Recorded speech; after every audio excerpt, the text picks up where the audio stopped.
Bonjour à tous, mesdames et messieurs. Venez, venez, très chers téléspectateurs. Nous vous accueillons à bras ouverts. C'est ça l'esprit de Matin Bonheur, de ces matinales. C'est tous les jours comme ça, du lundi au vendredi. Je suis Marcelin Gouvoy, très heureux, avec plein d'entrain de vous retrouver. On remercie le Seigneur de nous donner toujours la santé et la chance de vous servir tous les jours de 5h55 à 7h30. Et je ne suis pas seul. Mademoiselle Nissi, bonjour. Bonjour Marco, ça se voit que vous avez passé un bon week-end. Bah oui, super, super. Beaucoup d'énergie, vous allez partager avec les téléspectateurs. Je suis persuadée. Oui, tout à fait, tout à fait. Pour que ça dure. Bonjour à vous, 20e semaine de cette année 2018. 95 minutes de bonne humeur, d'infos et surtout de réveil. Si vous avez décidé de débuter votre journée en notre compagnie, vous avez très bien fait parce que nous avons des choses très, très intéressantes à vous proposer aujourd'hui. Mais avant, Marco, le week-end, on a beaucoup mangé, on a bu, il faut qu'on évacue. Surtout vous m'avez dit que vous avez mangé dans un bon restaurant, un bon poisson avec un bon vin blanc. Je n'ose pas demander qui vous a invité. Mais enfin bref, le truc c'est que c'est le coach qui m'a invité, Marco. Ah bon? Bah oui. Ah donc ça tombe bien, il va vous aider à perdre. Coach Fabio, on y va.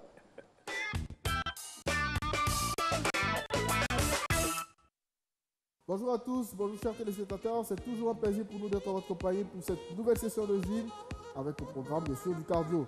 Alors, on va partir directement pour les lateral squats. Regardez, pour nous échauffer, ça me permet de mettre un peu les genoux sous tension. Regardez, 1, on change, 2, allez on part les filles, 1 à gauche, 2 à droite, allez on descend plus bas maintenant, on écarte un peu plus grand les pieds, on va chercher, 1, allez, 2, 3, vous devez sentir que la jambe qui se tend à la cuisse, qui se tire très bien, allez, on tire encore, 7, 8, 9 et 10. Ok, regardez. On revient sur la pointe des pieds là. On part premier exercice, les fly jacks. Alors, pour faire les fly jacks, on tend les bras là. Ok. On monte sur la pointe des pieds, on écarte les jambes, on referme. D'accord? On va en faire 20, deux fois avec 10 secondes de repos entre les deux passages de 20. Allez, on y va. 3, 2, 1. Top, c'est parti. 1, 2, 3, 4, 5. Le ventre est bien gainé. Les abdos sont bien serrés. Allez. 7, 8, 9, 10. 1, 2, 3, 4, 3, 5, 6, 7, 8, 9. Ok, super. N'oubliez pas, si vous ne pouvez pas faire ce genre d'exercice avec les impacts, on les fait sans impact, mais avec des step touch et on cherche la vitesse à chaque fois qu'on fait ce mouvement-là. Allez, on repart encore une deuxième fois pour cet exercice. 3, 2, 1. Comme c'est parti. 1, 2, 3, 4, 5, 6, 7, 8, 9, 10. 1, 2, 3, 4, 5, 6, 7, 8, 9. Ok, super. Allez, on souffle un peu. Vous pouvez prendre 20 à 30 secondes de repos avant de passer au prochain mouvement. Le grimpeur. Pour faire le grimpeur, on met nos mains au sol là. D'accord? Et on fait monter le genou là dans le ventre. La pointe des pieds touche le sol plus haut. Et on repart. D'accord? On va en faire 20 aussi, deux fois. Allez les filles, on se met en position. Allez, on se met sur la pointe des pieds, on part. 3, 2, 1, go. 1, 2, 3, 4, 5. Prenez tout votre temps. 6, 7. Pour ce premier passage. 8, 9, 10. 1, 2, 3, 4, 5, 6, 7, 8, 9 et 10. Super. Alors, lorsqu'on fait cet exercice, cette fois-ci, vous allez sentir que vous avez le grand droit, c'est-à-dire le muscle des abdominaux qui est bien concentré, qui est bien contracté. C'est ce qu'on recherche justement à travers cet exercice qui est un gainage. Donc n'hésitez pas à le faire chez vous. Ça travaille aussi le transverse, de charger de rendre le ventre plat. Donc n'hésitez pas à faire cet exercice chez vous. On repart donc pour un deuxième passage. Allez les filles avec moi. Chez vous aussi à la maison, continuez de faire ce mouvement pendant que nous le faisons. Si vous pouvez faire 3 passages, 4 passages, n'hésitez pas à le faire. Allez, on y va. 3, 2, 1, go. 1, 2, 3, 4, 5. Si vous trouvez que c'est trop lent ce rythme, vous pouvez aller plus vite. Là, comme ça. D'accord? Allez. 10, 9, 8, 7, 6, 5, 4, 3, 2 et 1. Super. Allez, on souffle encore. Soufflez, respirez, respirez.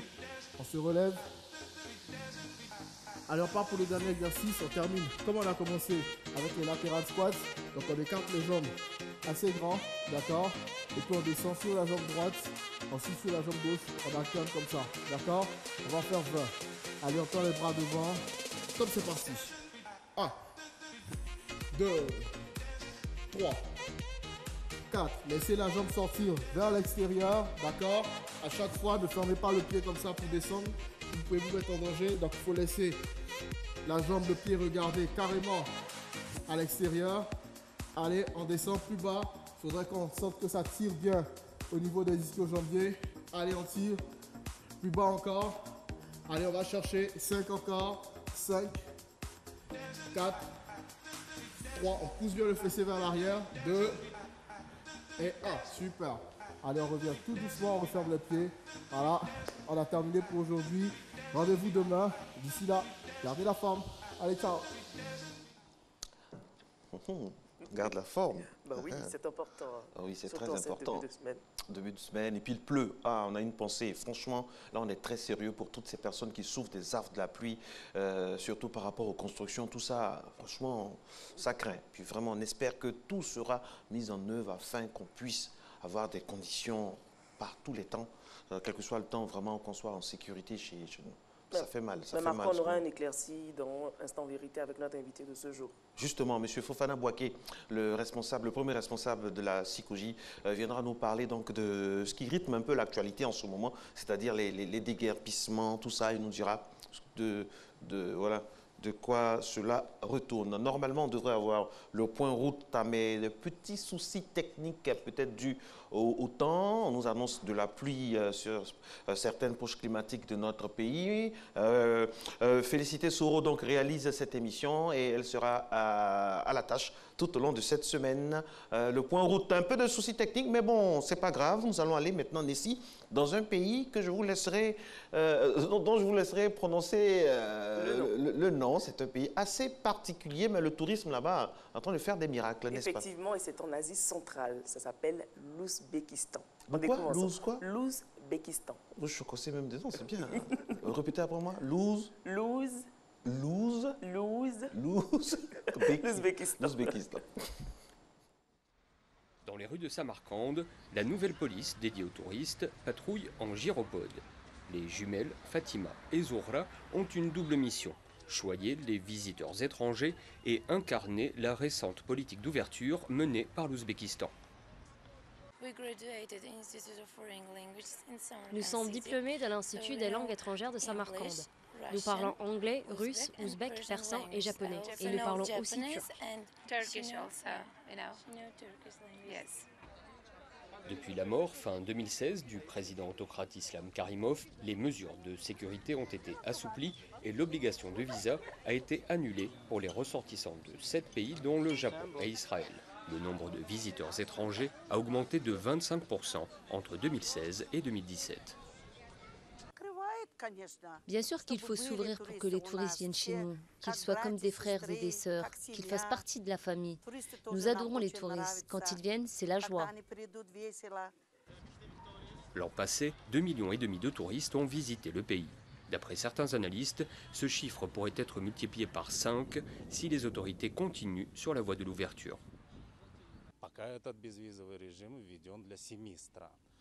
Jusqu'à présent, le régime sans visa est introduit pour 7 pays. Mais il est évident qu'il y a au moins 30 ou 40 pays dans le monde dont les citoyens sont prêts à se rendre en Ouzbékistan. Si nous leur accordons également un régime sans visa, ce sera un facteur très important qui contribuera à développer le tourisme.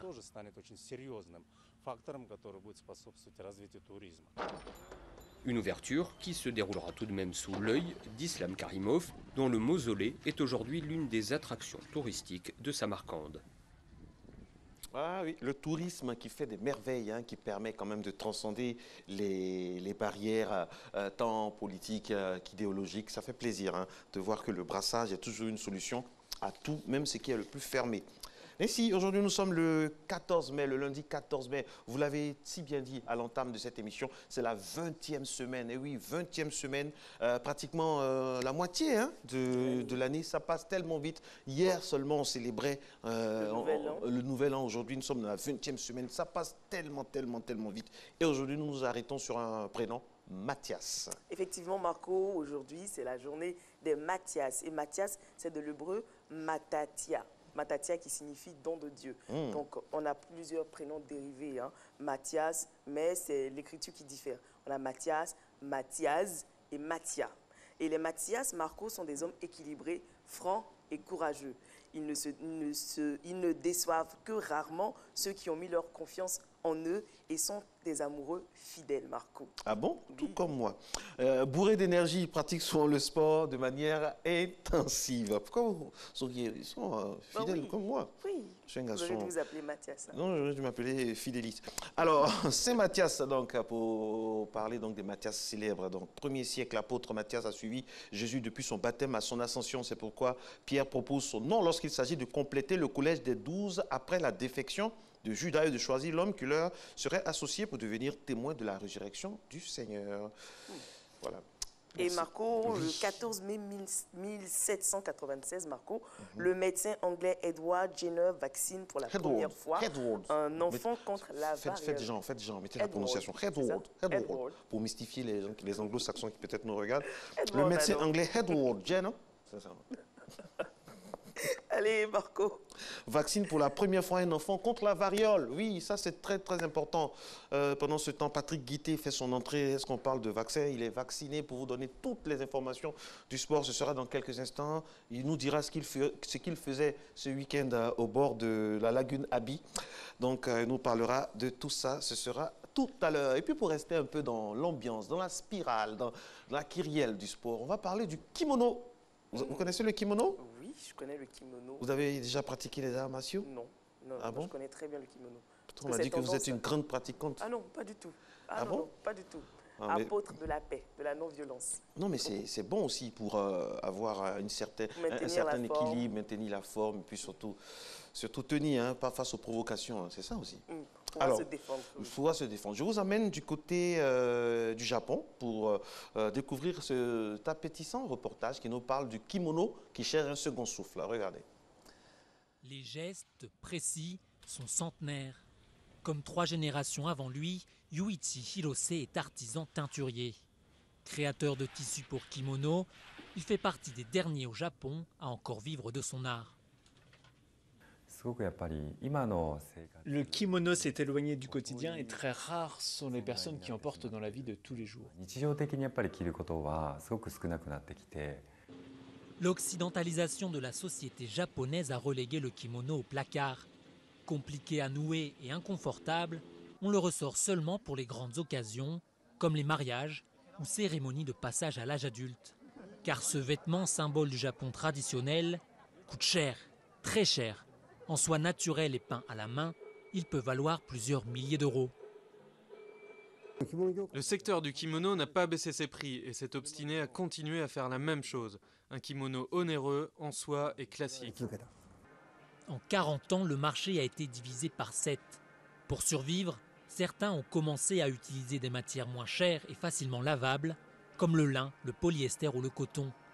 Le créateur Jotaro Saito, habitué de la Fashion Week, s'est même tourné vers le denim, le jersey et la laine. Son but, ramener le kimono dans la rue. On se doit de proposer des kimonos qui feront véritablement partie de notre garde-robe, comme une tenue à part entière pour souligner sa personnalité. À côté des créateurs, il trouve aussi un nouveau souffle grâce à la location pour touristes en quête d'immersion culturelle, mais seulement pendant quelques heures.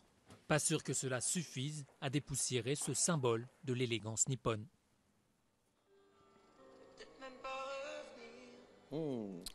C'est bon le kimono, c'est joli. Hein. C'est pas seulement pour le sport, mais c'est tendance aussi. Nessie, si on vous mettait si je vous prenais un kimono, ce serait bien avec vous.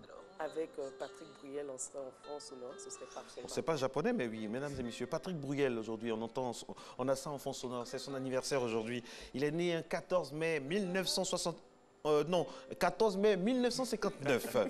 Patrick Bruel. Ça, c'est une chanson qu'on aime. Magnifique chanson. Le titre, c'est « Je te le dis quand même ». Vous savez chanter, vous connaissez les paroles? Ah non. Allez, le refrain, attention. Tout le monde, Patrick. Mais je trouve pas de refrain à notre histoire. Tous les mots qui viennent sont dérisoires. Vous n'êtes jamais allé au karaoké, vous? Vous savez, ce que nous on connaît, c'est le coupé décalé. Ok, coupé décalé. Joyeux anniversaire à Patrick Bruel. Si vous le voyez, dites-lui que Marco lui souhaite joyeux anniversaire, tous ceux en chantant.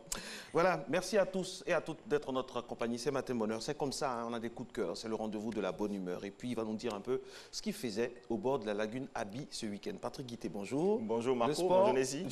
Et on se retrouve.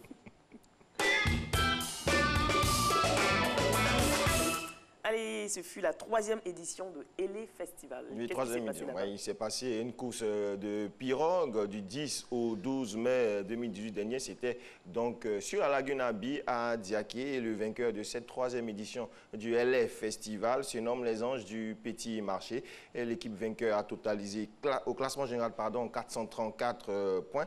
Et cette formation a eu de la réussite dans les épreuves de course individuelle hommes 1200 mètres et au trinôme relais. C'était l'innovation de cette édition du LM sur 1800 mètres. L'équipe empoche la somme de 3 millions de francs CFA et la seconde place est revenue à l'équipe du quartier du Débarcadère qui fut vainqueur de l'édition 2017. Le but de ce festival de pirogue était de promouvoir la culture du terroir tout en favorisant le développement de la localité d'Adiaké et mais surtout de positionner Adiaké comme le pôle de référence des courses nautiques et tellement que en tout cas ce festival, la renommée de ce festival a dépassé les contrées de la région. Et bien, il y avait plusieurs personnalités présentes à cette compétition, dont le vénérable président, le vénérable président du Sénat, Jeannot Aossou, le représentant du Premier ministre, Adama Bictogo, plusieurs ministres du gouvernement et bien entendu un certain Marco, qui était bel et bien présent également. On ne le voit pas sur les photos, il était, on va dire, pas dans le cadre, mais il y était, il y a participé, il a même goûté au mets donc d'Adiaké, la soupe du pêcheur avant de reprendre la route pour Abidjan. C'était une grande fête organisée de main de maître par le député maire d'Adiaké. Oui, monsieur Yansi Yacouba. Oui, monsieur, vraiment sympa. Alors, athlétisme maintenant, mesdames et messieurs. Voilà, petite méforme, on va dire ça comme ça, pour Talou, qui finit 4e à Shanghai. Oui, vainqueur de Qu'est-ce qui s'est passé? Vainqueur de l'étape de Doha, qu'est-ce qui s'est passé? Vous savez, Talou traîne quelques petits bobos à la cheville. Peut-être que c'est cela qui l'a ralenti lors du 200 mètres féminin à Shanghai. C'était la 2e étape de la Ligue de Diamant, ou si vous voulez, la Diamond League. L'athlétisme, la sprinteuse ivoirienne a fini à la 4e place, comme le disait Marco, lors de la finale du 200 mètres féminin en 28 secondes 58 centièmes. Talou a été devancé sur le podium par la Bahaméenne Miller Huibo en 22,06, la néerlandaise Daphne Skippers en 22,34 et 2e, et la jamaïcaine Jackson Chirika a réalisé un chrono de 22,36. Le prochain rendez-vous pour Talou, mais également pour Muriel Aoré. Elle, son rang, Muriel, elle s'en est bien sortie? Elle n'a pas participé. Elle n'a pas participé, d'accord. Donc, puisque c'était le 200 mètres, c'est la spécialité de Talou. Donc, la Ligue des Diamants ne concernait que le 200 mètres de cette étape de Shanghai. Le 100 mètres reviendra donc les 25 et 26 mai à Eugène, c'est aux États-Unis, pour permettre à nos athlètes, nos sprinteuses, Talou et Muriel Aoré, de performer. Et pourquoi pas arracher cette Ligue des Diamants à la fin. Pourquoi pas? Ce n'est que partie remise. Hein. Bien entendu. Et cette fois-ci, on part au taekwondo, où il y a un nouveau dojo qui est livré. Lui est entièrement rénové par la République de Corée à hauteur d'un peu plus de 16 millions de francs CFA. Le dojo national a été livré à la Fédération ivoirienne de taekwondo par l'ambassadeur de la République de Corée en Côte d'Ivoire. Les clés de la salle rénovées ont été remises au président Bamba Cheikh Daniel qu'on voit à l'écran, à l'image là, le vendredi 11 mai dernier. La pluie n'a pas empêché donc la cérémonie de remise donc, des clés de ce nouveau dojo. Les travaux de réhabilitation ont duré 15 mois, de mars 2017 à mai 2018. Et la salle rénovée est équipée également de matériel neuf de combat, ce qui permettra donc à cette fédération de toujours nous ramener des lauriers avec Cissé, Cheikh Salah, avec Ruth Gbagui et tous leurs coéquipiers qui se préparent activement pour les prochaines joutes au niveau du taekwondo. Et puis le mérite du paysage sportif reconnu.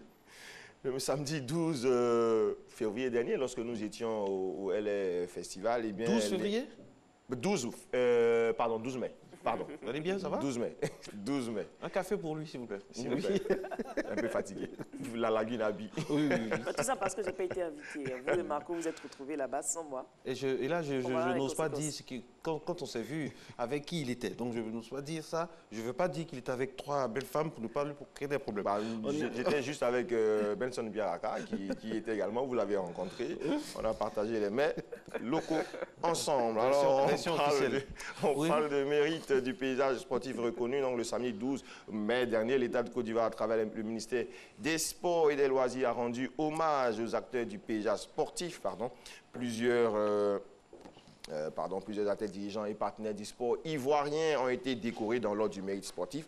Et parmi les récipiendaires, on le voit là à l'écran, il y avait bel et bien des journalistes sportifs. On parle toujours des autres, on ne se met pas toujours en valeur. Ici, c'est Cyril Séti, journaliste au quotidien Le Sport, qui a été décoré. Il y a eu également Koulibaly Seydou, directeur du service autonome des sports de la RTI. Monsieur Mama Koulibaly, également directeur de sportivoire.ci, qui ont été élevés au grade de chevalier dans l'ordre du mérite sportif. Merci au ministère des Sports qui a honoré tout ce beau monde. Et il y a eu également des cérémonies de démonstration de certaines disciplines pour permettre au public ivoirien de mieux connaître cette discipline-là. À l'image, on voit démonstration du Muay Thai, si vous voulez, la boxe thaïlandaise qui a été offerte à tout le public qui s'est déplacé massivement à la salle polyvalente du Parc des Sports de Treichville. Et Yaya Touré, avec son club, c'est terminé. Oui, on vous l'avait dit le lundi dernier que le mercredi qui suivrait, Manchester City rendrait hommage à Yaya Touré, qui évoluerait pour la dernière fois sur les couleurs de Citizen de Manchester City. Beaucoup d'émotions. Oui, beaucoup d'émotions. Yaya Touré avait signé donc son premier contrat avec City le 2 juin 2010.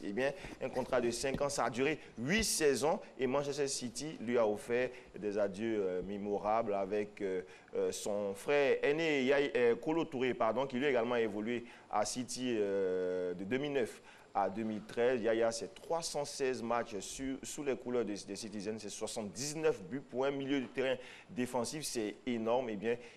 Hommage lui a été rendu et il a évolué pour la première fois dans l'équipe, dans le 11 entrant de Pep Guardiola face à Brighton en Première Ligue. City a battu Brighton 3-1, aucun but de Yaya Touré, mais quel match également de cet homme-là qui va quitter City, mais qui ne va certainement pas quitter la Première Ligue, qui va y rester, puisque plusieurs équipes sont à ses trousses et lui également a envie d'évoluer en Première Ligue la saison prochaine. Vous avez une idée du prochain club de Yaya? Destination? Vous savez, plusieurs clubs sont, je vous avais parlé de Manchester United également qui était au trou de Yaya Touré, il y a West Ham également qui a envie d'enrôler Yaya Touré, il y a le PSG qui veut également étoffer son milieu de terrain après le départ de Thiago Motta. Voilà. Et il y a beaucoup de sollicitations, pourquoi pas la Chine ou les États-Unis, mais en tout cas, Yaya Touré ne va pas chômer. À 35 ans, il a fêté son 35e anniversaire. Hier même, le 13 mai. Ouais. Vous êtes renseigné sur les joueurs? Non, c'est un constat que je fais. Marco, je suis né le 15 mai. Je connais la date d'anniversaire des personnalités. Ah, c'est votre anniversaire demain, Nessi. C'est l'anniversaire de Messi demain. Enfin, c'est officiel. Messi demain aura la majorité. Alors, je plaisante, je vous t'inquiète. Vous savez que j'aime bien faire ça. Alors, il fallait quelque chose pour plomber le décor.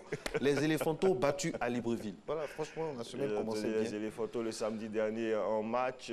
Content pour les éliminatoires de la CAN U20, c'est sur les juniors, ont été battus par les jeunes Panthères du Gabon sur le score de 3-0. C'était le deuxième tour de ces éliminatoires. Et le match retour est prévu pour ce samedi 19 mai au stade Félix Houphouët-Boigny. Vous y croyez? On espère en tout cas que les hommes ou les gamins, si vous voulez, de Aïdara Achoualio, qui est le sélectionneur national de cette catégorie, pourront renverser la vapeur ici au stade Félix Houphouët-Boigny. Mais je vous assure que ça sera très, très, très difficile face à cette équipe gabonaise qui a fait plus que la moitié du chemin à domicile. On a également la Coupe de la Confédération, la SEC et le WAC en route pour la deuxième journée. Bien entendu. Avant donc la prestation des Éléphantos au stade Félix Houphouët-Boigny, le mercredi prochain, la SEC et le WAC seront on va dire, en attraction à l'extérieur cette fois-ci, après leur victoire lors de la première journée de cette manche de poule de la Coupe de la Confédération. Eh bien, les Mimosas, eux, seront opposés à l'AS Vita Club de Kinshasa, du Congo, au stade des Martyrs. Et le WAC affrontera le Djoliba AC du Mali. C'est pas très loin. On espère que nos représentants confirmeront donc le résultat de la première journée et on va dire montrons encore une fois le drapeau de la Côte d'Ivoire qui a été baissé quelque peu au Gabon lors de la défaite des éléphantaux que décrit Marco. C'est que seulement Marco. Tous les Ivoiriens, tous les Ivoiriens. Ben oui, de toute façon, on espère une remontada ici au stade Félix Houphouët-Boigny. En tout cas, le public est appelé à aller. Une babitada. Le public ivoirien est appelé au stade. Allez, les éléphants, on sait qu'avec un peu de motivation et surtout un public rempli, chauffé à blanc, je pense qu'on peut faire ça. Parce que je me rappelle d'un certain match, je ne sais pas si vous étiez né, il y avait Asec et Wanyaou. Le match allait à Oweri. À l'époque, dans les buts de la SEC, il y avait Jessou Théodore. Et la SEC avait pris 3-0. Et ici, au retour, avec Ben Badi, tout ça, on pensait que c'était impossible. Tellement les défenseurs, les joueurs nigériens étaient impressionnants. Mais la SEC, même si on a perdu au tir au but, la SEC a battu 3-0. Nessie n'était pas... Non, elle n'était même pas encore... Elle n'était pas en projet. Quand même, 93, Marco. Elle n'était pas en projet. Merci beaucoup, Patrick. Merci à toi, Marco. Nessie. À bientôt. On vous retrouve lundi prochain. Bien entendu. Bientôt la Coupe du Monde. Je serai là. Reposez-vous. La Coupe du Monde, c'est bientôt. Oui, la Coupe du Monde, c'est très bientôt. C'est bientôt. On espère que vous serez toujours avec nous. Vous avez déjà pris votre billet d'avion pour la Russie? Non, je serai là avec vous. Ok, d'accord. Merci beaucoup. Il est exactement 6h26 partout en Côte d'Ivoire, 8h26 du côté de Gonesse. C'est dans une commune française située dans le département du Val d'Oise en région d'Île-de-France. Merci d'être avec nous, de nous regarder de partout dans le monde. Ça fait plaisir. Nessie, la suite de cette émission nous emmène où? La suite, Marco, c'est le tour de l'actualité d'ici et d'ailleurs avec Hamza Diaby. Mais avant, la météo.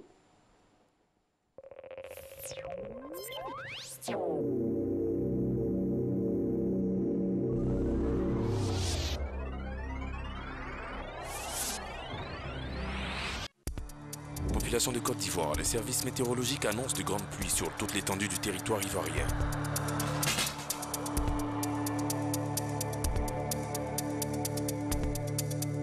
À cet effet, le ministère de l'Intérieur et de la Sécurité invite les populations à prendre toutes les dispositions pour libérer les bassins orageux, les canaux d'évacuation et toutes les zones à risque afin de préserver leur vie. Ceci est un message de l'Office national de la protection civile.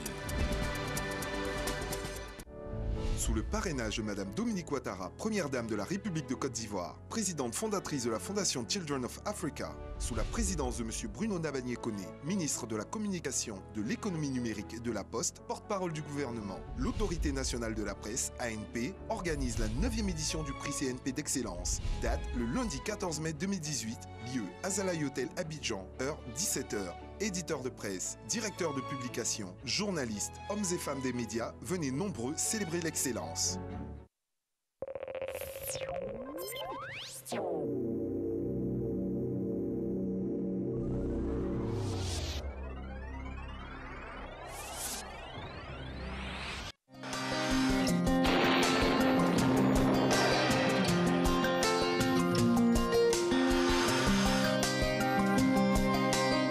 MTN, everywhere you go. Madame, Messieurs, bonjour. Merci de nous suivre en ce lundi. Au lever de ce jour, des cellules orageuses accompagnées de pluies assez importantes pourraient intéresser le sud-est et l'est du pays dans la matinée. Le nord-est pourrait également observer des passages nuageux accompagnés de pluies orageuses. Le reste du pays sera partiellement nuageux. Les températures au lever de ce jour, 25 degrés pour Abidjan, Adiaké et Bandoukou, 24 degrés à Bouaké, 25 pour Daloa et Dimbokro, 24 degrés pour le Go, 25 à Korogo, 23 degrés la minimale enregistrée dans le Tompi, 25 degrés à Odiéné, San Pedro, Sassandra et Tabou et 24 à Yamoussoukro. Cet après-midi, le temps restera nuageux sur l'est et le sud-est avec des pluies résiduelles. Et les cellules orageuses se déplaceront progressivement vers le sud-ouest en apportant de la pluie sur les villes côtières. L'ouest du pays observera des formations orageuses suivies de pluie. La ville d'Abidjan et les autres villes côtières du pays resteront en vigilance orange. Les températures de notre après-midi, 29 degrés pour Deville, Abidjan et Adiaké, 33 degrés à Bondoukou, Boaké et Daloa, la maximale de 35 relevée à Dimbokro, 33 degrés pour la région du Go, 34 à Korogo, 31 degrés pour le Tompi, 35 à Odiéné, 30 degrés pour San Pedro, Sassandra et Tabou et 34 à Yamoussoukro. Le point du temps de ce lundi est fait. Excellent début de semaine à tous et à chacun.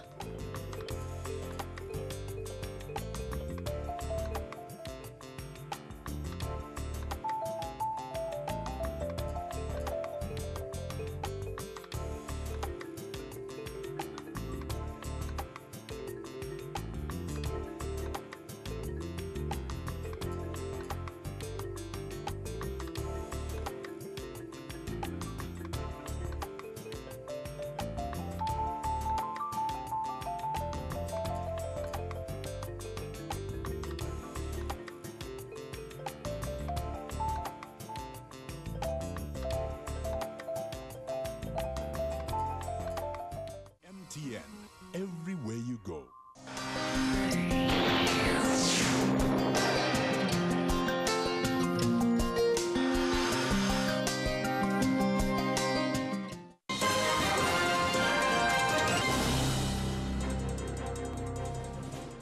Bonjour mesdames et messieurs, bienvenue dans ce 6h30. Amadougon Koulibaly est depuis hier soir à Sikasso au Mali. Il a été accueilli à l'aéroport par son homologue malien Soumaïlou Mboubey Maïga. Le Premier ministre ivoirien est donc allé participer au lancement de la zone économique spéciale constituée des régions de Sikasso, Bobo Dioulasso et Korogo. Adama Kone. De Sikasso au Mali, Bobo Dioulasso au Burkina Faso et Korogo en Côte d'Ivoire prennent date avec l'histoire pour faire de cette zone un espace économique prospère. Le Premier ministre ivoirien Amadougon Koulibaly est arrivé à cet effet à 17h30 à Sikasso ce dimanche. Cette visite, vous le savez, intervient après une visite officielle du président Ibrahim Boubacar Keïta donc à Côte d'Ivoire, à l'invitation de son frère aîné, le président de la République de Côte d'Ivoire, son Excellence M. Alassane Ouattara. J'ai eu l'invitation du Premier ministre Mboubey Maïga, mon frère, donc pour venir participer à un sommet qui regroupe donc, nos trois États, que sont le Burkina Faso, donc la Côte d'Ivoire et le Mali. Nous venons donc travailler sur la zone appelée Escabo. Il s'agit pour nous de travailler et voir comment donc, mettre en œuvre donc, des mesures donc, coordonnées, renforcer notre coopération pour le développement de cette zone qui est forte donc en potentialité, que ce soit des potentialités agricoles, des potentialités minières, donc, etc. Et donc c'est un sommet important pour le développement sous-régional, pour l'intégration sous-régionale et partant pour le développement de nos États. Les impacts du projet de la zone Escabo, entendez, Sikasso, Korogo, Bobo Dioulasso, sont clairs. Ce sommet a été précédé donc, par un festival donc, du balafon. C'est une zone qui est liée au plan culturel par des communautés qui partagent beaucoup de choses en commun. La communauté Sénoufo, ce triangle est appelé d'ailleurs triangle Sénoufo. Nous appuyons donc sur ces bases culturelles. Nous pensons qu'au niveau des échanges commerciaux donc, entre les différentes régions, beaucoup de choses en seront donc facilitées. En tout cas, je vois d'immenses opportunités pour notamment créer donc, de la richesse, créer des emplois donc, pour les jeunes donc, de nos pays. Et vous savez que c'est cela l'attente principale donc, de nos populations. Le programme prévoit entre autres ce lundi la signature d'une déclaration des trois premiers ministres maliens, burkinabés et ivoiriens matérialisant le point de départ du projet. Et loin de Sikasso, aux États-Unis d'Amérique, l'aéroport international de la Liberté de Newark a accueilli avant-hier samedi à 20h48 heure locale, le Boeing 787 de la compagnie Ethiopian Airlines, un vol transportant 242 passagers dont 110 embarqués à Abidjan, un atterrissage qui ouvre donc désormais la ligne directe Abidjan-New York pour une durée de vol d'environ 10 heures. Mamadou Kwasi. Parti de l'aéroport international Félix Houphouët-Boigny d'Abidjan à 14h57. C'est à 0h48, soit 20h48 en heure locale, que le Boeing 787 de la compagnie Ethiopian Airlines a atterri à l'aéroport de Newark aux États-Unis d'Amérique. soit environ 10 heures de vol, avec à son bord 242 passagers dont 110 embarqués depuis Abidjan. Un atterrissage arrosé par les autorités américaines qui accueillent pour la première fois un vol commercial en provenance d'Abidjan. Parmi ces passagers à bord de ce vol inaugural Abidjan-New York, 3 membres du gouvernement, des chefs d'entreprise et des anonymes, des passagers ordinaires qui découvrent la nouvelle ligne Abidjan-New York. On a le visa sur les États-Unis, ça fait 5 ans. Il se périme dans quelques mois et vu que le trajet est long, mon mari qui a un peu la phobie des avions ne voulait pas prendre des longs vols. Et quand il y a eu ce vol de direct qui a été proposé, on s'est dit ok, c'est la bonne occasion pour enfin aller découvrir les États-Unis. Parce que c'est court en fait. Personnellement, ça fait 30 ans que j'attendais ça. Et vraiment, je le vis avec beaucoup de joie.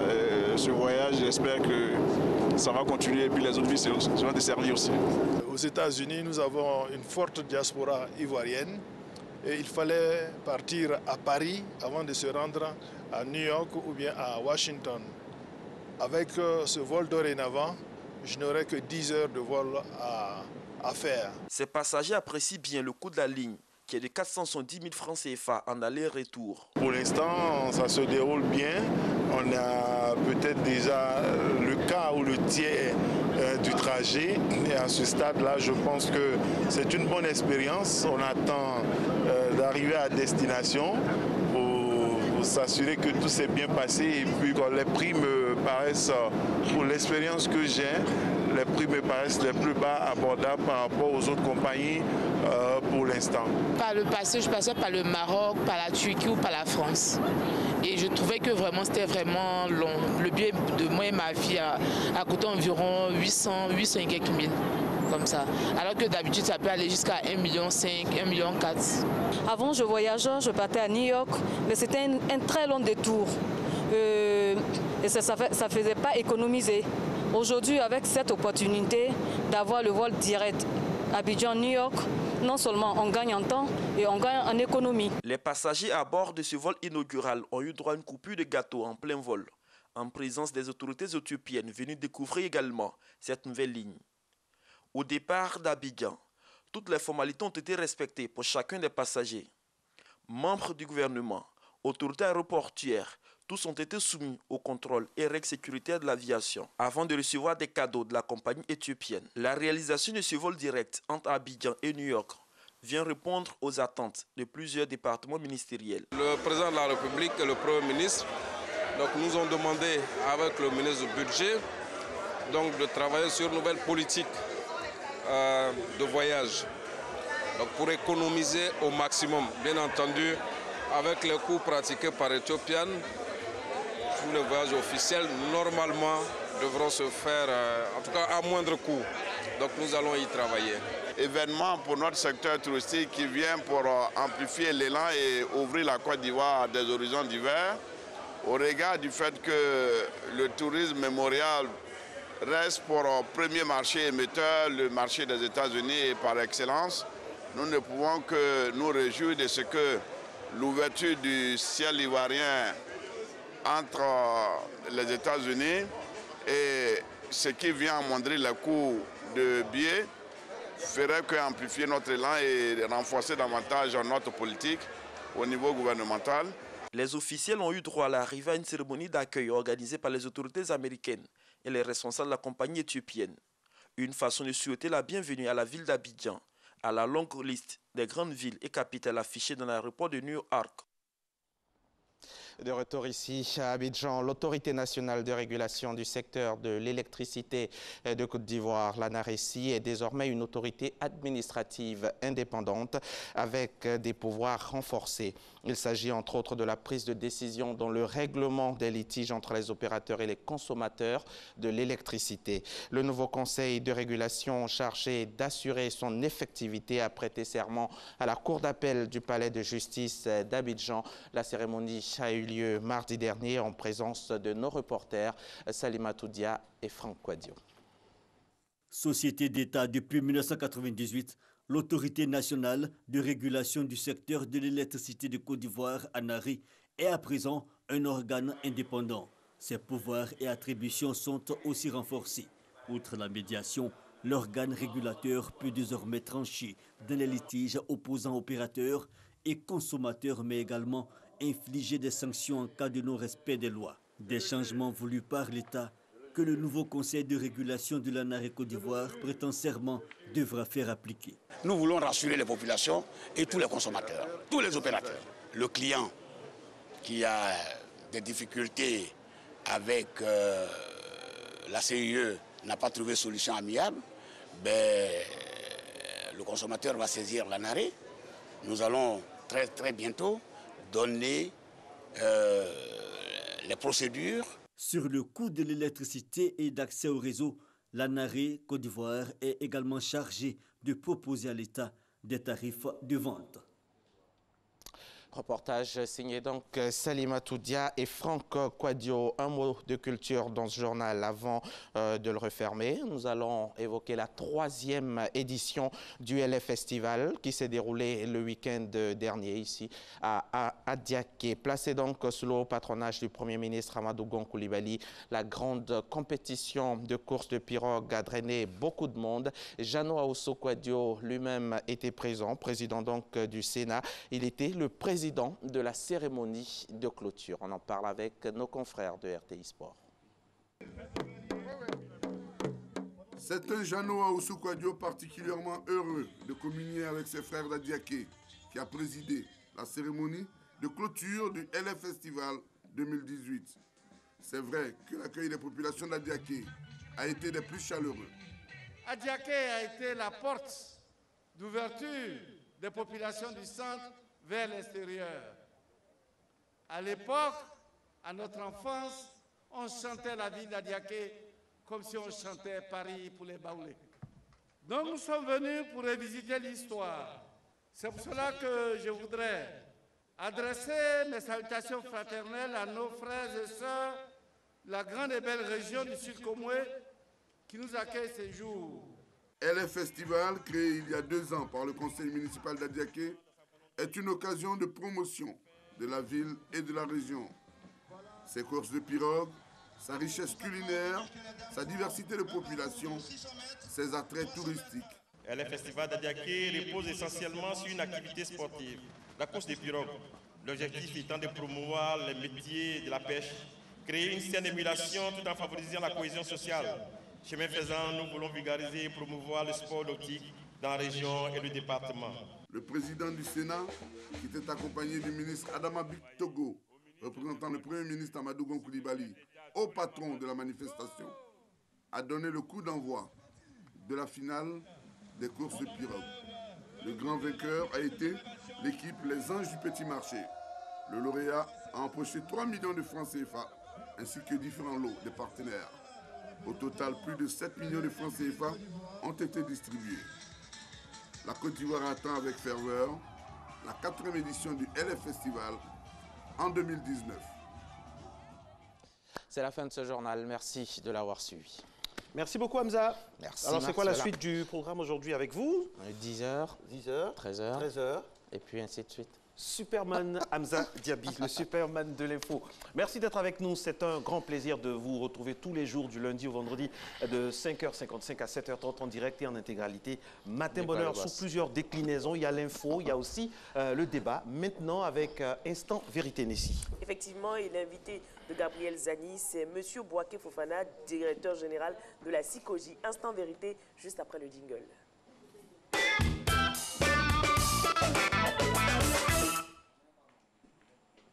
Bonjour à tous et à tous, mesdames et messieurs, soyez les bienvenus dans Instant Vérité. Alors, depuis l'indépendance, l'accès à des logements décents est la priorité du gouvernement ivoirien. Pour réaliser cette ambition, la SICOGI, la Société ivoirienne de construction et de gestion immobilière, est donc créée. C'est ainsi qu'après des années de location, de nombreux Ivoiriens sont devenus propriétaires. D'autres, par contre, locataires de ces mêmes logements de la SICOGI n'ont pu bénéficier de ce privilège. Un demi-siècle après, ceux-ci sont délogés. Ils sont expulsés, mis à la rue, déguerpis. Pourquoi?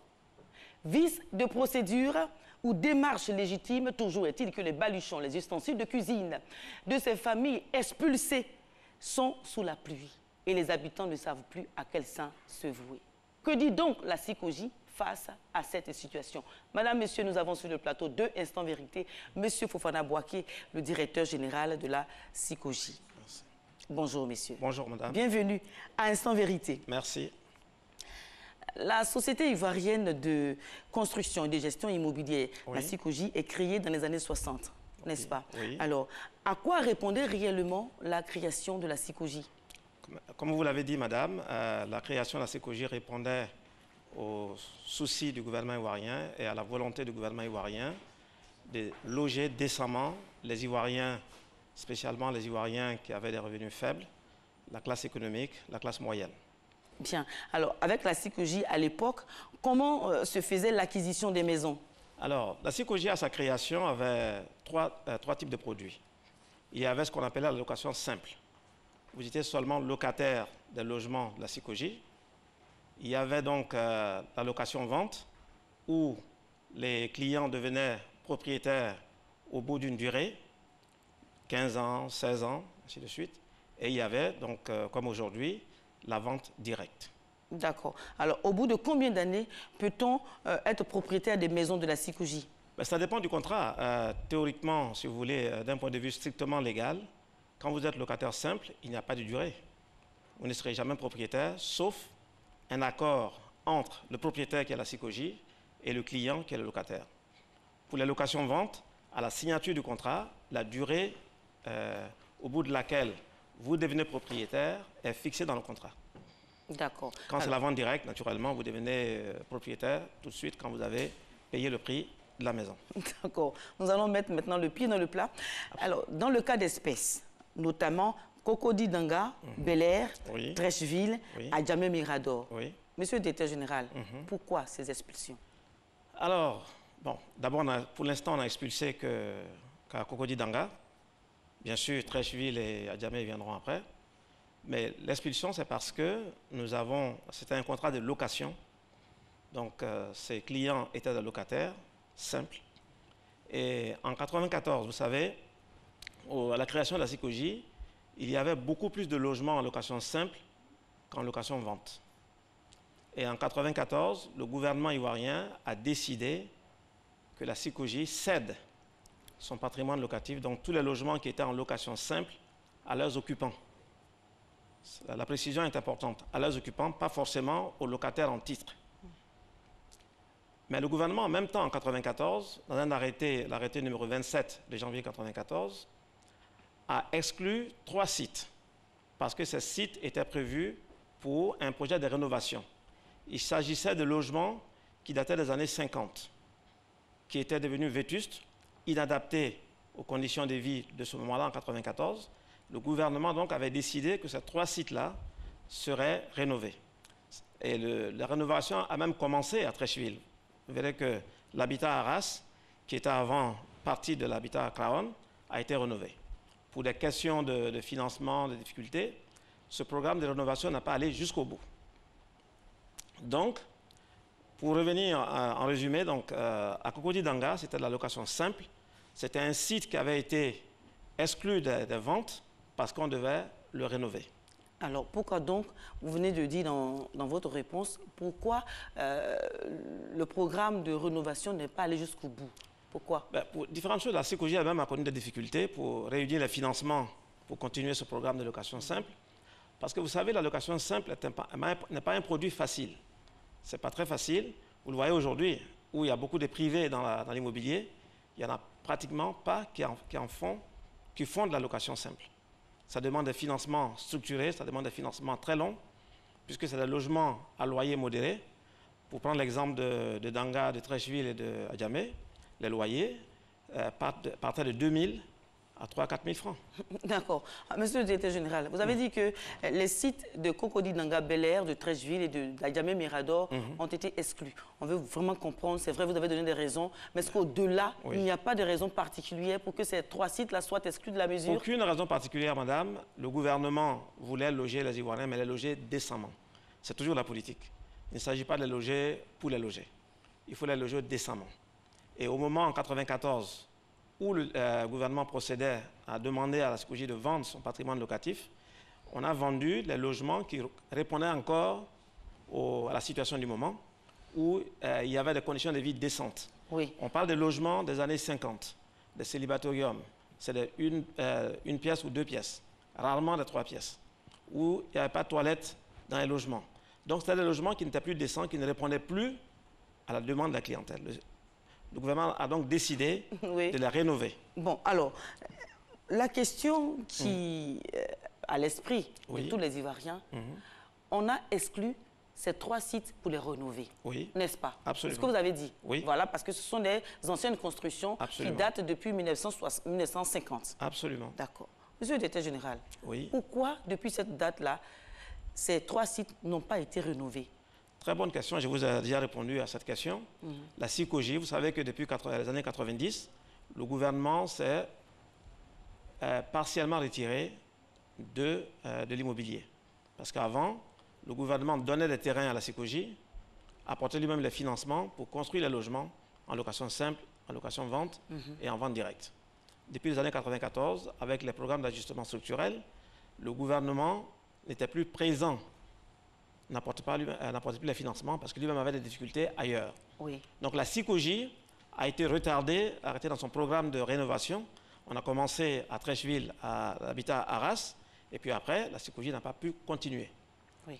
Voilà, donc, mais ça pour, ne, des problèmes, ça ne change pas. Pour des problèmes financiers. Absolument. On peut le dire ainsi. Oui. Alors, au fond aussi, monsieur le directeur général, ces sites, après toutes ces années aujourd'hui, doivent valoir une véritable fortune. Voilà. Et puis bon, donc, est-ce que ce n'est pas l'une des raisons du déguerpissement? Pas du tout. Non, mais convenez avec moi que le site de Cocody Danga Bel-Air est vraiment bien situé. Voilà. Oui. Et ce site-là vaut de l'argent. Madame, tous les sites de la SICOGI sont bien situés. Vous prenez n'importe quel site de la SICOGI à Abidjan, que ce soit à Yopougon, à Koumassi, à Makouré, à Trècheville, au jour d'aujourd'hui, ils sont bien situés. Et tout le monde en profite. Voyez-vous? Ceux qui ont accès... Croyez-moi, tous les sites, c'est vrai que les sites sont bien situés, mais quand même, Cocody Danga Bel-Air, Adjamé Mirador, Trècheville, dans le centre de Trècheville, vous voyez que c'est pour la SICOGI, c'est une bonne chose pour la SICOGI que ce soit bien situé. Ces sites vont faire l'objet de nouveaux programmes. S'ils sont bien situés, naturellement, nous pourrons mieux les vendre ou mieux les louer. Ah, ça fait aussi de l'argent pour la SICOGI, n'est-ce pas? Mais bien sûr. Voilà. Bien sûr. Alors, non, monsieur le directeur général, quand on parle de la SICOGI, on voit aussi l'État, le gouvernement ivoirien. Or, l'État se doit de protéger et d'offrir aux Ivoiriens de meilleures conditions de vie. Dans le respect de la loi. Oui, dans le respect de la loi, bien évidemment. Mais comment expliquez-vous aujourd'hui qu'on procède à des expulsions en pleine saison des pluies? Alors, madame, on va revenir à cette question parce que moi, je suis arrivé à la SICOGI il n'y a pas très longtemps. Non, répondez à la question, s'il vous plaît. Oui, je vais répondre. Depuis 2012, le site les habitants, nos clients de Danga, savaient très bien, ont été prévenus que nous avons besoin du site pour le rénover. OK? Ils le savaient bien. La preuve, certains d'entre eux, pas tous, sont allés au tribunal, c'est parce qu'ils savaient, parce qu'ils avaient été informés. Donc, quand on dit aujourd'hui pourquoi on les fait partir en saison de pluie, vous savez, on n'est pas que des méchants, on n'est pas des méchants à la SICOGI. Nous sommes sensibles à la souffrance des populations. Non, mais si vous étiez sensible quand même, vous auriez dû attendre, monsieur le directeur général. Je vais vous expliquer. Laissez-moi aller jusqu'au bout de mon raisonnement, madame, s'il vous plaît. Alors, on ne sait même plus, parce qu'à moins qu'il y ait 14, 15 mois dans l'année, nous ne savons plus à quel moment, quel est le bon moment pour faire partir les gens. Figurez-vous, madame, que la SICOGI existe depuis les années 60. Elle avait un grand patrimoine de location simple. Elle a quand même expulsé des gens. Pendant ces 50 ans, ces 60 ans, elle a expulsé des gens. Pourquoi ça n'a pas fait la une de l'actualité? Parce que nous avons toujours mis la manière. Nous avons toujours été humains. Et aujourd'hui, nous sommes victimes. Nous sommes victimes. Cette fois-ci, vous avez décidé de ne pas être humain. Attendez. Nous sommes victimes de notre traitement le plus humain possible des expulsions, des déguerpissements. Vous allez aujourd'hui, quand vous allez sur le site de Danga, nous ne savions même plus à qui nous avions affaire. Parce que nous avons quelquefois affaire aux sous-locataires du sous-locataire du sous-locataire. Premièrement. Le contrat de location qui nous lie à nos clients, j'arrive, madame. Oui, mais monsieur le directeur général, allez-y à la réponse directement. Pourquoi maintenant? Pourquoi sous la saison des pluies? Je disais tantôt que, même au comité de direction, quand nous avons discuté, on ne sait plus, sauf s'il y a 15-16 mois dans l'année, parce que quand on veut expulser les gens, maintenant on dit que c'est la saison des pluies, Quand la saison n'est plus finie, quand on fait les expulsions, on dit c'est la rentrée scolaire. Faut pas mais justement, je vais vous poser la question. Parce que là, maintenant, nous sommes en pleine aussi année scolaire. Les examens approchent. Les enfants vont à l'école. Les enfants sont dans, je vais dire, dans les environs de J'entends bien, madame. Laissez-moi aller jusqu'au bout de mon raisonnement. Je disais que s'il n'y a pas 16 mois dans l'année, il n'y a que 12 mois dans l'année. Et malheureusement, à Abidjan, les saisons se suivent. Il n'y a pas de période creuse au milieu. Quand c'est l'année scolaire, on dit pas possible par l'année scolaire. L'année scolaire finit en mai-juin. On dit non, c'est la pluie, il ne faut pas les expulser. D'accord. Quand la saison n'est plus finie, c'est la rentrée scolaire, il ne faut pas les expulser. D'accord. Or, depuis 2012, nos clients ont été informés. Ils ont eu amplement le temps de se préparer. Voilà. OK, mais en réalité aussi, ces déguerpissements devraient intervenir à la mi-juillet. Non. À la mi-juillet. Non, madame. Pourquoi vous avez anticipé? Non, madame. C'est pour cela que je dis qu'il faut qu'on fasse un peu qu'on donne quelques informations de détail. Oui, oui. Je disais tantôt que nous avons quelquefois affaire au sous-locataire du sous-locataire du sous-locataire. Ce qui est contraire au contrat de bail qui nous lie. Nous avons affaire à des résidences, pas à des commerces, pas à des salons de coiffure, pas à des machins. Or, dans la réalité, qui sont sur ce site? Il y a aujourd'hui à peine 15% des locataires en titre qui étaient là-dessus. À peine 15%. Le reste, c'est les sous-locataires. Quelquefois, le sous-locataire a sous-loué, a sous-loué. Donc, nous avons un problème. Ce contrat, normalement, si on voulait rester très strict au plan strictement légal, ce contrat n'avait plus aucune valeur. Nous sommes la seule société aujourd'hui qui avait des locataires simples qui acceptent le passage automatique aux ayants droit. Quand vous êtes chez un privé en location, quand malheureusement, si le locataire décède, le contrat ne se poursuit pas avec les ayants droit. D'accord. Alors, si vous êtes donc dans votre droit, à vous entendre, la CICOJ est dans son droit, pourquoi donc des mesures d'accompagnement? Alors, je vais vous expliquer pourquoi les mesures d'accompagnement. Est-ce que c'est pour vous donner une bonne conscience? On ne sait pas expliquer, non, madame, excellente question. Excellente question. Nous avons 3 sites, vous les avez cités. Il y a Trècheville, il y a Adjamé et il y a Danga. Les sites de Trècheville et d'Adjamé, les clients qui étaient là-bas ont été relogés sur d'autres sites. Voyez-vous?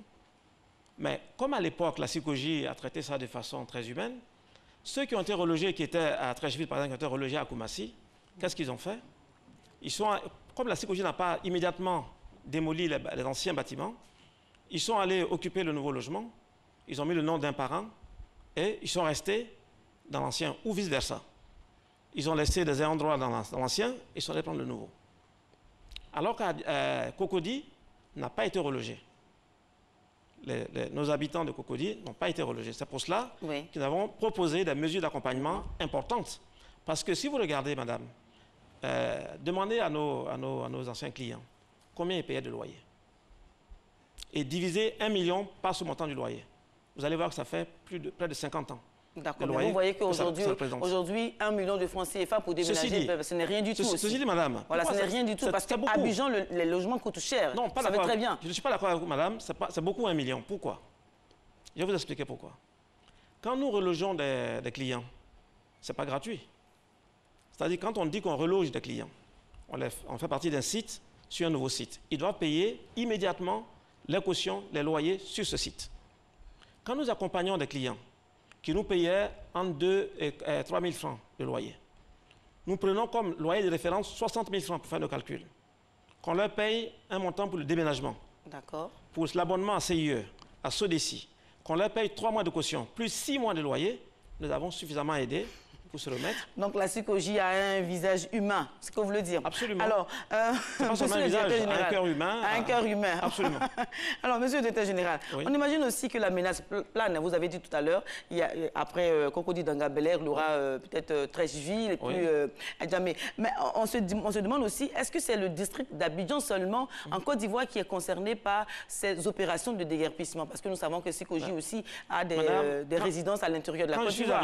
Quand je suis arrivé à la CICOJ, quelques mois après, j'ai fait un point de presse où j'ai dit que la CICOJ n'a plus les moyens de laisser des gens occuper ces sites, que ce soit des terrains nus, que ce soit des logements.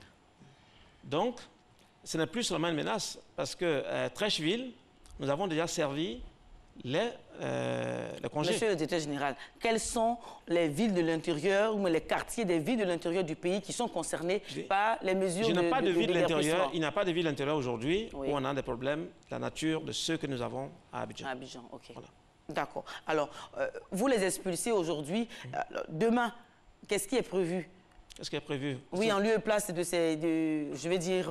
nous allons développer un programme de rénovation. Parce que nous avons vu qu'à Cocody Danga Belé, tout a été rasé carrément. Absolument. Voilà, par des bulldozers, mais d'une manière très forte. Parce que, madame, le but, c'est de rénover ce quartier. Nous avons vu des gens, des clients. Voyez-vous, madame, il y a des clients qui ont déposé leurs clés à la SICOGI. Donc, le logement était censé être vide. Dès qu'ils sont partis, ces logements ont été réoccupés par le groupe des gens qui ne voulaient pas suivre, qui n'ont pas accepté notre protocole. D'accord. C'est bien, monsieur. Et nous avons des impératifs publicitaires.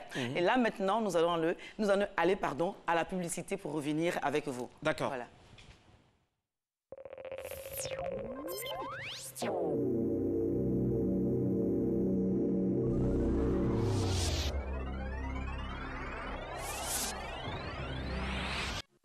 En prélude à la grande saison des pluies et dans le but de prévenir les catastrophes liées aux inondations, il est demandé aux populations qui occupent les passages d'eau, les ouvrages d'assainissement, les cuvettes, les caniveaux, les zones d'éboulement, de bien vouloir les libérer sans délai. Le ministère de la Construction, du Logement, de l'Assainissement et de l'Urbanisme exhorte toutes les populations à la prudence et à la protection de leurs familles, de leurs biens immobiliers et matériels. Numéro de téléphone ONAD 22 50 80 50, ONPC 22 47 97 11, cellule de crise 22 47 87 36, sapeurs-pompiers 180.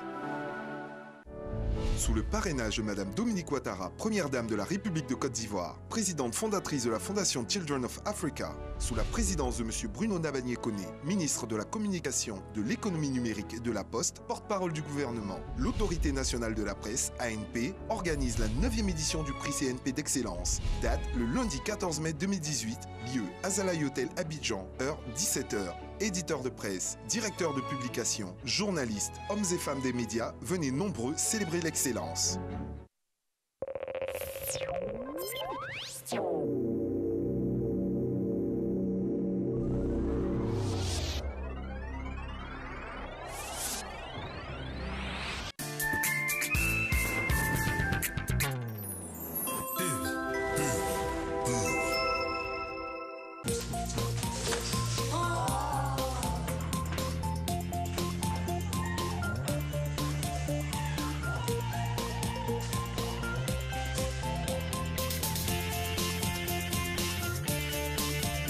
Être en famille, c'est bien. Mais avec les pâtes maman, c'est encore mieux. Parce que chaque repas est un moment plein de bonne humeur. Maman, c'est toi qu'on préfère. Ma soeur, où vas-tu si pressée? Mon mari a découvert une nouvelle pâte tomate là. Il en parle tout le temps. Ma chérie, c'est Alissa tomate. Alissa? Ah! Le double concentré de tomates Alissa, fait à base des meilleures tomates naturelles sélectionnées pour leur goût et leur qualité. La tomate Alissa se conserve très bien et ne noircit pas. On voit l'équipe qui va évoluer en 4-4-2. C'est de ça que je te parlais. Alissa, le goût parfait.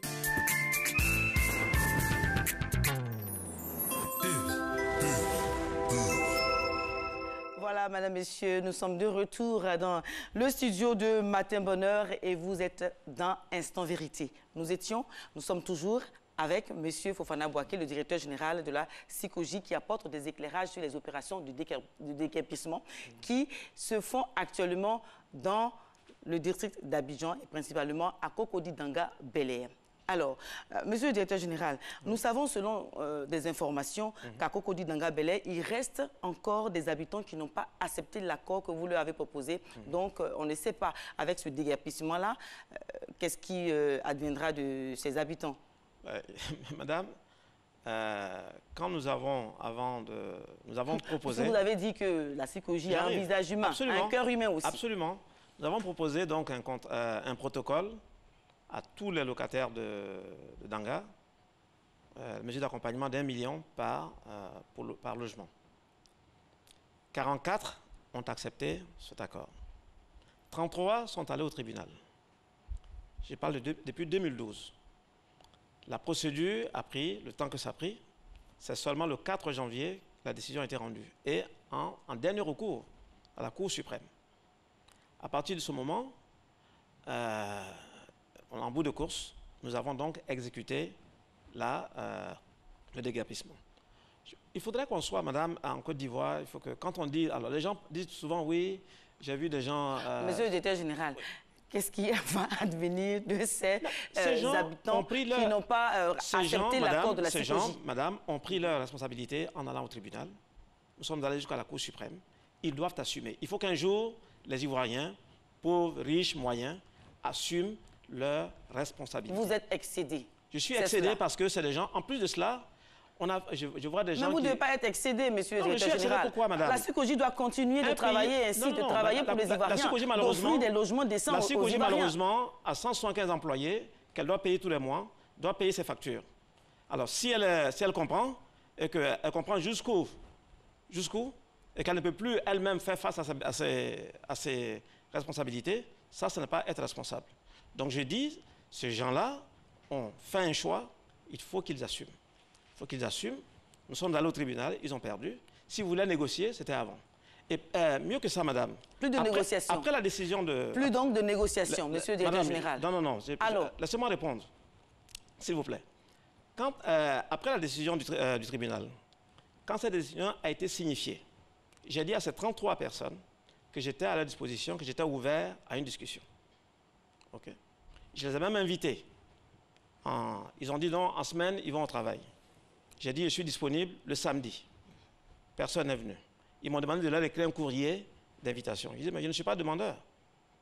Je ne suis pas demandeur. C'est vous qui êtes demandeur. Alors, le problème, c'est quoi de fond? Qu'on ne veut pas expliquer voilà, justement, explique. Je vais vous poser la question. Quel est le problème de fond? Alors, qu'est-ce qui se passe réellement? Le problème de fond, c'est qu'il y a des gens qui ont fait de ça un business. Parce que, voyez-vous, ceux que vous écoutez à la télévision, qui sont dans les réseaux sociaux, n'habitent pas le site. Monsieur Bambara, pour ne pas le citer, jusqu'à vendredi, était à la CICOJ, enfin nous a appelé, il m'a appelé personnellement au téléphone pour voir ce que je pouvais faire pour lui.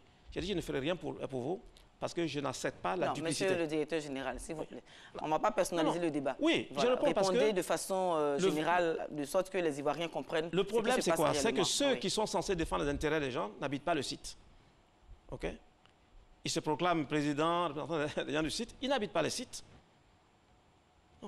Ils vont au tribunal, et après, parce qu'ils ont perdu au tribunal, ils viennent nous voir pour dire, vous faites quoi pour nous? J'ai dit, je suis ouvert, venez pour qu'on discute. J'ai posé seulement des conditions. J'ai dit, je ne discute avec vous qu'après que vous soyez parti du site. La question que je vais vous poser, c'est que vous avez eu des prédécesseurs, ils ne sont jamais arrivés à un tel niveau. Voilà. Je ne sais pas ce qui vous motive réellement. Qu'est-ce qui se passe? Dites-nous, quelle est votre motivation? Madame, une société, c'est une continuité. Mes prédécesseurs qui n'ont pas pu suivre, pourquoi? Parce qu'ils sont allés au tribunal. Mon prédécesseur, si les gens n'étaient pas allés au tribunal, s'ils avaient accepté les propositions de la CICOJ, moi, j'aurais trouvé ceci déjà déguerpi.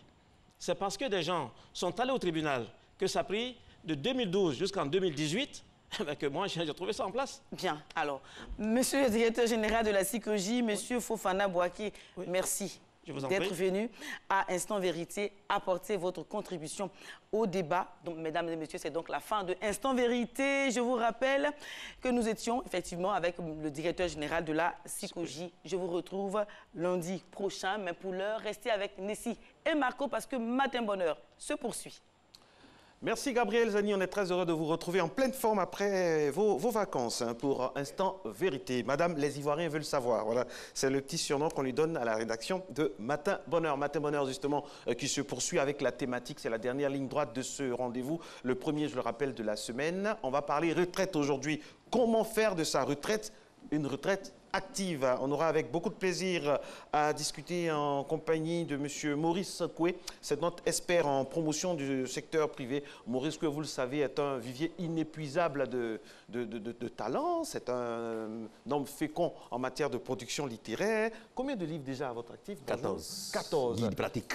14 guides pratiques, mesdames et messieurs. Monsieur Maurice Koué, c'est toujours un plaisir de discuter avec lui. Et à côté de lui, on aura Monsieur Issa Diakité, président du Conseil national des retraités de Côte d'Ivoire, le CONARECI. Allez, un élément filmé, c'est-à-dire la thématique, le jingle en attendant. Et puis après, on se retrouve pour la discussion. C'est parti.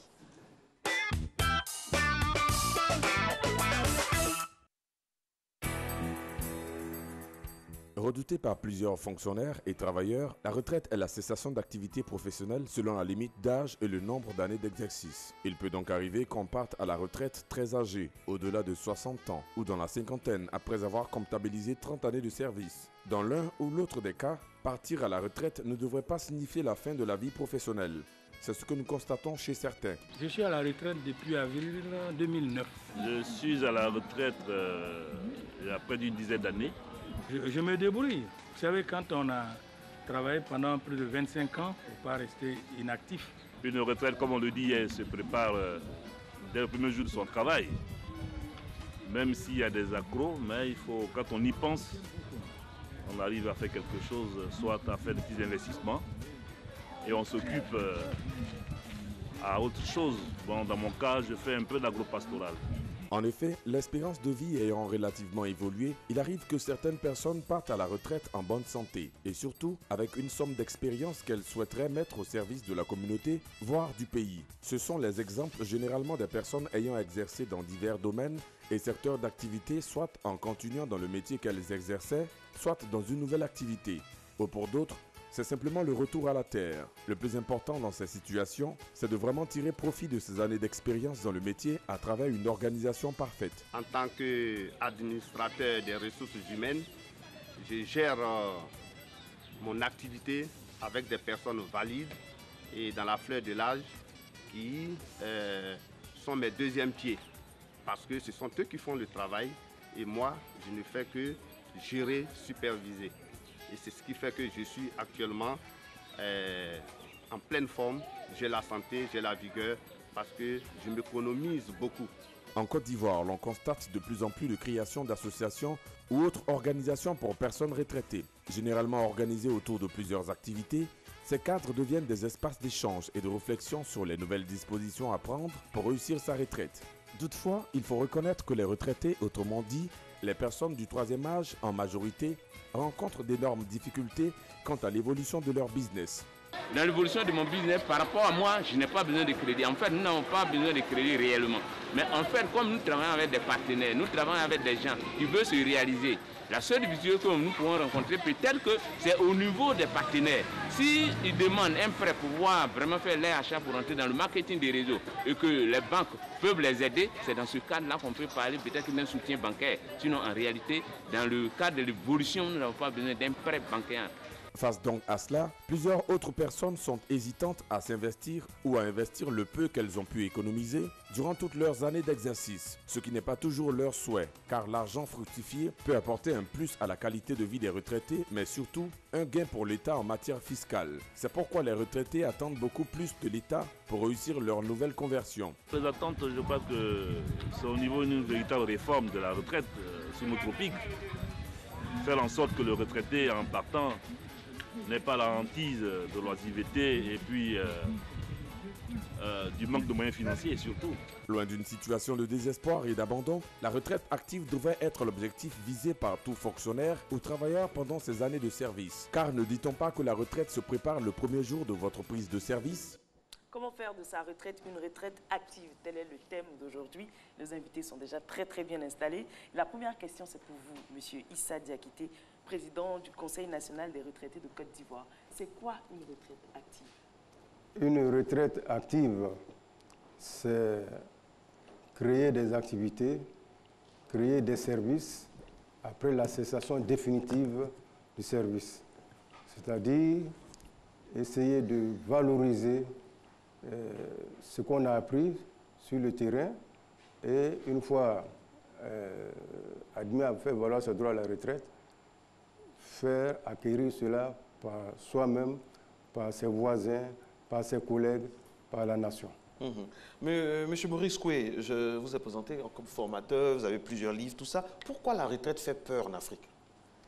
Parce qu'elle est souvent mal préparée. Parce que les Ivoiriens n'ont pas la culture, les Ivoiriens et les Africains en général, n'ont pas la culture de prévoyance. Donc, ils se laissent souvent surprendre par la retraite. Or, quand on rentre dans une entreprise, on est supposé être conscient qu'il faut s'en sortir un jour. Malheureusement, ce n'est pas le cas. Et comment ils s'en sortent? Ils s'en sortent avec rien. J'ai fait, dans le cadre de la rédaction de ces petits livres-là, je peux le montrer, la voie à suivre pour réussir sa retraite. j'ai dû faire plusieurs enquêtes dans certaines régions du pays. Je me suis rendu compte qu'il y a au moins 6 Ivoiriens sur 10 qui font pitié qu'en vie. C'est-à-dire, ils n'ont rien à manger, ils ne se soignent pas, ils n'ont pas de bilan de santé, et il y a même qui ne savent même pas où dormir. Là, il y a un problème. Alors pourquoi? On en parlera tout à l'heure, mais sachez très bien que la retraite, ce n'est pas la mort. On peut en faire une seconde carrière, si on veut, si on a la santé, si on dit. Pourquoi on fait une seconde carrière? On est à la retraite parce qu'on a travaillé depuis plus de 20 ans. Normalement, on doit pouvoir se reposer et profiter des fruits de ce travail-là. Pourquoi, à cette période-là, il faudrait être actif? Mais écoutez, madame, on va souvent à la retraite à 60 ans, 65 ans. Mais à cette heure-là, c'est en ce moment qu'on valorise l'expérience qu'on a acquise sur le terrain. C'est en ce moment qu'on devient compétent et compétitif. Donc, comme le disait le frère, celui qui a bien préparé sa retraite. Une fois qu'on lui dit « va t'asseoir », il devient maintenant employeur. Okay? Il a des idées. Il va fructifier ces idées-là. Monsieur Issa Diakité, c'est quoi bien préparer sa retraite? Est-ce qu'il y a une notion? Est-ce qu'il y a un glossaire? Il y a quelque chose qu'on doit suivre à la lettre? Il y a beaucoup de choses. Il y a des déterminants qu'on ne maîtrise pas aussi, qui ne dépendent pas de nous. Il y a l'environnement qui joue.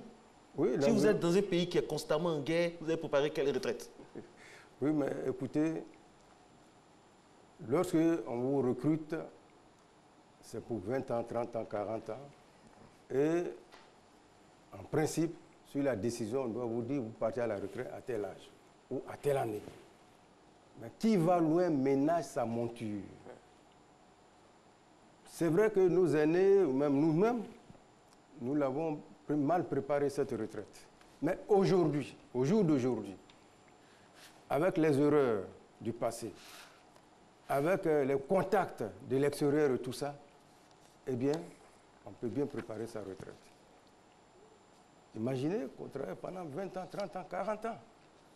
Et il a dit, je crois qu'il faut s'appuyer sur l'épargne. L'épargne, c'est ce qu'on a dépensé, ce qui reste lorsqu'on a tout dépensé. Mais l'épargne, elle peut être de 1 000 francs, de 2 000 francs, sur 30 ans. Épargner sur quel salaire, Maurice Koué? Je vais d'abord corriger une chose, si me permet. L'épargne, ce n'est pas ce qui reste quand on a tout dépensé, non. L'épargne, c'est la première dépense par laquelle il faut commencer si on veut épargner un jour. Ok, je suis d'accord.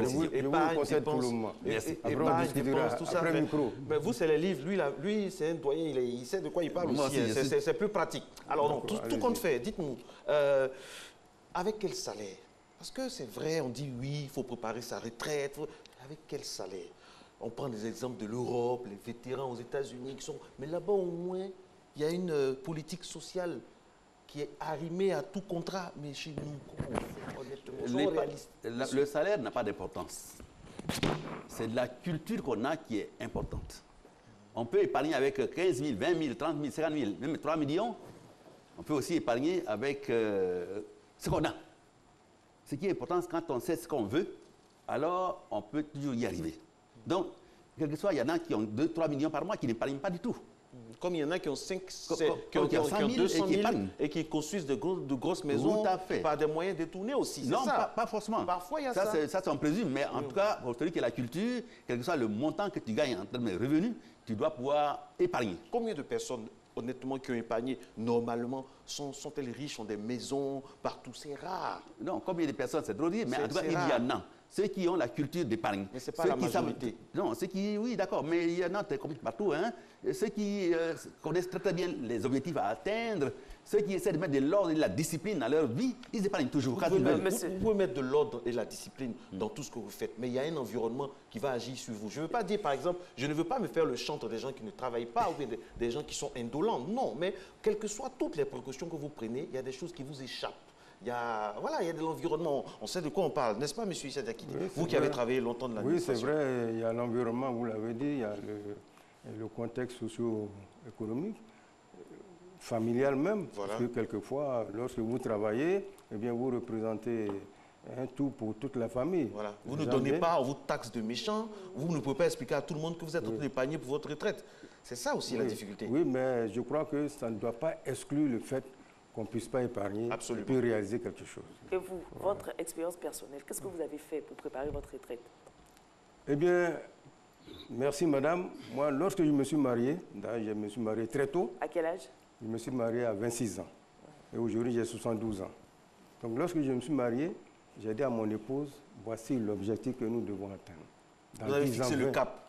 Fixé le cap. Par mois, tu économises ça, j'économise ça, on fait un compte bloqué dans une banque que je ne vais pas citer ici.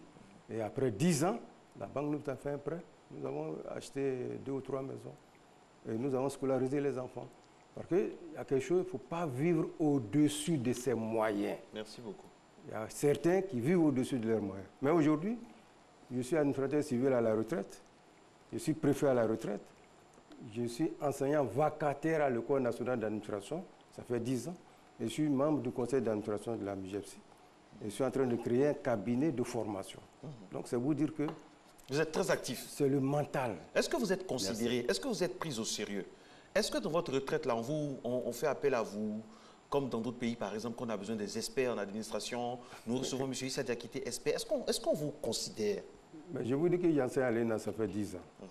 Deuxième cas, dans quelques jours, je crois le 11 juin, je serai amené à aller en France avec un certain nombre de retraités. Donc, quand je dis vous, ce n'est pas forcément vous, votre association, la CONARICI. Voilà, justement, pour aller en France, monnayer une autre expérience. Mais tout ça, il faut un capital. Le capital, c'est quoi? C'est le capital humain, le facteur humain. Il faut qu'on soit ensemble, dans un même moule, qu'on regarde dans la même vision. Si on regarde dans la même vision les choses, eh bien, aujourd'hui, il y a 200 000 retraités, 120 000 à la CNPS, 80 000 à la CGRAE. Et il y a les personnes âgées qui peuvent atteindre 500 000 ou bien. Mais si, parmi, nous prenons le chiffre de 500 000, et que 10 000 retraités ou 10 000 personnes âgées se disent, nous faisons quelque chose, ayons-nous de l'oisiveté, de la mendicité, relevons notre dignité, économisons 5 000 francs par mois sur 5 ans. C'est devenu des capitalistes, des employeurs. Voilà. Il faut dire aussi que tout le monde n'est pas préparé psychologiquement. Mais nous allons faire des colloques, des séminaires, des tournées de sensibilisation un peu partout pour préparer déjà. Nous, on a fait des erreurs. Moi, j'ai fait. Mais ceux à qui il reste 10 ans, 15 ans, 6 ans, il faut les préparer déjà. L'une des plus grandes préparations, elle n'est-elle pas plus psychologique que financière? Les deux. Les deux. Les deux. Je voulais d'abord appuyer ce que le doyen dit, c'est que les Ivoiriens vivent au-dessus de leurs moyens. Voilà. Ça, si tu fais ça, tu es foutu. Vous appuyez ça sur totalement. quoi? Vous avez un sondage, vous avez fait une enquête? Non, je sais, je travaille là-dedans continuellement. Mais en grande majorité, les Ivoiriens ont eu avec la philosophie sociale, sans mesure, sans discernement. Et là, il y a problème. Évidemment, on a toute la parentèle là, qui est là, hein, et on a toujours des gens qui viennent nous solliciter, d'une façon ou d'une autre. Cas concret, mais si, face à ça, qu'est-ce qu'on fait? Je viens de travailler dans la famille, je suis le seul qui travaille. Et tout le monde, vous savez, en Afrique, quand vous travaillez, on vous voit en roi. Même si vous êtes le plus petit, c'est votre voix qui compte pendant le conseil de famille. Qu'est-ce que vous faites là concrètement? Vous allez dire non, je veux économiser, vous faites comment? Non, le problème c'est qu'il y a des... Il faut apprendre à faire un budget familial.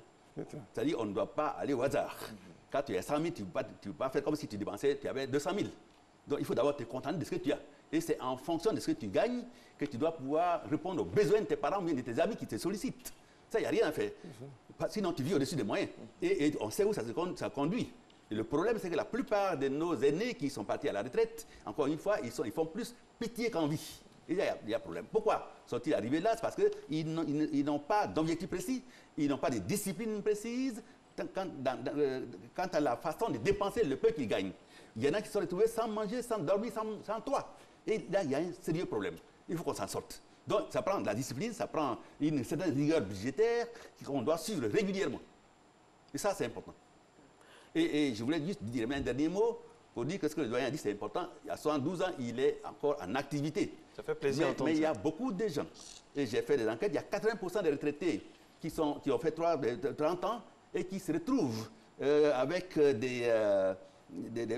tous les jours, autant de PMU, de dames, de Ludo, mais que de gâchis. Que de gâchis. Moi, je suis en train de monter une plateforme. Ludo, ils peuvent se distraire parce aussi que je reçois dans mon bureau d'études des Canadiens, des Français qui viennent me solliciter ou bien qui viennent me voir pour qu'ils puissent avoir de l'emploi. Or, qui mérite mieux l'environnement ivoirien que nos aînés qui ont fait 30 ans de carrière. Il faut absolument qu'on change. Moi, je suis en train de... On peut travailler ensemble, mais en tout cas, je suis en train de monter un genre de plateforme qui est un peu ce que j'appelle, moi, un marché gourou, où les demandeurs, c'est-à-dire vous, qui voulez faire une deuxième retraite, une deuxième carrière, et les donneurs d'ordre qui ont besoin des compétences. Parce que le blanc qui arrive, il n'a pas forcément la sensibilité environnementale qui lui permet d'être efficace. Or, un expert, c'est une somme d'expérience qui a des relations, qui a le savoir-faire. Nos parents sont là, ils savent beaucoup de choses et on ne les sollicite pas. Il faut absolument qu'on change les choses. Je suis d'autant plus d'accord avec ce que vous dites que j'aime bien cette initiative de Madame le ministre de la Santé, Madame Raymond Kofi-Goudou, qui a fait appel, par exemple, aux sages-femmes. Ça, c'est concret. Moi, j'aime bien. Par rapport au tutorat des sages-femmes pour coacher un peu les sages-femmes actuelles, ça, c'est très, très important. Et je souhaite du fond du cœur que d'autres ministères lui emboîtent le pas. Ça vous tient, ce genre d'initiative? Justement, ce que vient de dire... J'ai failli dire mon collègue, ou mon confrère, ou mon frère. Eh bien, c'est dans cette logique-là que se forge le CONARECI. C'est-à-dire faire un recensement exhaustif de tous nos braves valides, de tous nos retraités, par corps de métier, ingénieur agronome, médecin, ingénieur des travaux publics. Donc, toutes les compétences, les recenser. Ensuite aussi, faire une fiche. Après, eh bien, créer une plateforme. Essayer nous-mêmes de créer nos sociétés. Moi, j'ai horreur d'aller tendre la main. Moi, j'ai horreur de ça. Et je sais que si nous nous y engageons tous, mais écoutez, dans 5 ans, dans 10 ans, il y aura des milliardaires. Je suis content d'entendre monsieur sur ce plateau qui a 72 ans, qui fait des projets, alors qu'il y a des jeunes de 25 ans qui n'ont aucun. Ça, vraiment, ça me fait plaisir ce matin. Et en même temps, est-ce que vous êtes sollicité? Est-ce que les plus jeunes vous approchent pour avoir beaucoup plus d'expérience? Beaucoup de jeunes nous sollicitent. Beaucoup. Pourquoi? Parce qu'ils ont l'ambition de réussir. C'est quand toi, tu as bien réussi que tu sers d'exemple. Il faudrait que nous servions d'exemple. Monsieur Diakité, on dit que tout se déroule dans la famille, que c'est de la famille que part la bonne retraite. Un homme bien à ses côtés, une femme bien à ses côtés, vous conduit plus facilement à la retraite, c'est vrai? Oui, c'est vrai. Ah bon? C'est vrai. Comment ça expliqué? Mais écoutez, quand le couple s'entend bien, quand tout se passe bien, que vous asseyez, vous débattez de tout ce qui va, il n'y a aucun problème. Quand c'est comme ça, qu'est-ce qu'on fait? On fuit la famille pour ne pas avoir plus de sollicitations? Qu'est-ce qu'on fait? On jongle? Le nécessaire avant l'agréable. Vous avez 100 000 francs. Comme l'a dit monsieur, vous devez d'abord épargner peut-être 10 000 francs, bien 20 000 francs, bien 5 000 francs. Le reste viendra. Moi, il y a beaucoup de privations. Le nécessaire avant l'agréable. Le nécessaire avant l'agréable. Mais si vous avez compris. Moi, j'ajoute aussi le prioritaire avant le nécessaire. Le prioritaire. Ah oui, tout à fait. Alors, il y a une nuance. Mais ce que je voulais dire, vraiment, tout en saluant ce qu'il dit, c'est que les Américains qui sont devenus multimilliardaires, ils sont devenus à partir de 50 ans et plus. C'est ça. Nos gens qui ont déjà 65 ans, je suis vieux. Dans le livre, j'appelle ça l'exclusivité de l'âge, des zéros. C'est-à-dire que la tête, c'est un processus de vieillissement. Ce n'est pas une maladie. C'est même pas encore moins sinistre. C'est pas une malédiction. Non, pas du tout. Pas une fatalité. Mais ce sera une malédiction pour celui qui le souhaitera, qui n'a pas de volonté pour essayer d'avancer. Si les Américains sont devenus multimilliardaires à partir de 60 ans, pourquoi pas nous? Mais pourquoi ils sont-ils devenus à partir de 60 ans? Parce qu'ils ont un paquet de relations publiques, un paquet d'expérience et d'expertise, ils ont même un peu d'épargne, ils ont une certaine culture, ils ont beaucoup d'expérience qui leur permet vraiment d'éviter ce qu'ils avaient déjà commis comme erreur. Donc il est important que nos aînés aussi s'en servent pour que vraiment nous puissions développer notre pays, parce qu'on a besoin de leur expérience. Et quand on a épargné, comment utiliser le contenu de son grenier? Parce qu'il faut savoir utiliser notre épargne. J'en parle également dans le livre. Il y a plusieurs façons de le faire. Bien sûr, il faut choisir le domaine, la filière que tu veux. Quand tu es malade, tu ne peux pas non plus aller créer une entreprise où on a besoin de bouger. Mais il y a énormément de possibilités, notamment les véhicules financiers, notamment le conseil, la consultance. Pour une semaine, il peut y avoir un certain montant qui va venir compenser la pension qu'il juge comme étant insuffisante. Il peut coacher des préfets. Des préfets pendant un séminaire. Moi aussi, j'ai fait les dents au Canada. Donc, il y a beaucoup d'entrepreneurs d'un certain niveau qui coachent les jeunes gens. pour qu'ils évitent les erreurs qu'eux-mêmes ils ont commises. Absolument. On a les vétérans aux États-Unis, quand il y a une décision, par exemple, sur le corps d'armée qui interviennent, ils ont une voix qui compte, tout ça, c'est très important. Tout à fait. Comment rendre la retraite sexy dans nos pays? J'aime bien cette expression. La retraite? Rendre la retraite sexy. Il faut que ça donne envie. Plus attrayant. Il faut que des jeunes... Voilà. Il faut que des jeunes... Voilà, le mot attrayant. Oui. C'est mieux. Oui, ça vous choquer un peu plus. Il faut que des jeunes puissent se dire, ah oui, moi, à la retraite, je veux ressembler à telle personne. Ça, c'est oui, ça prend des modèles. Hein. Oui. Ça prend des modèles, comme ça prend aussi des modèles dans la création d'entreprises. On a besoin des modèles dans notre pays.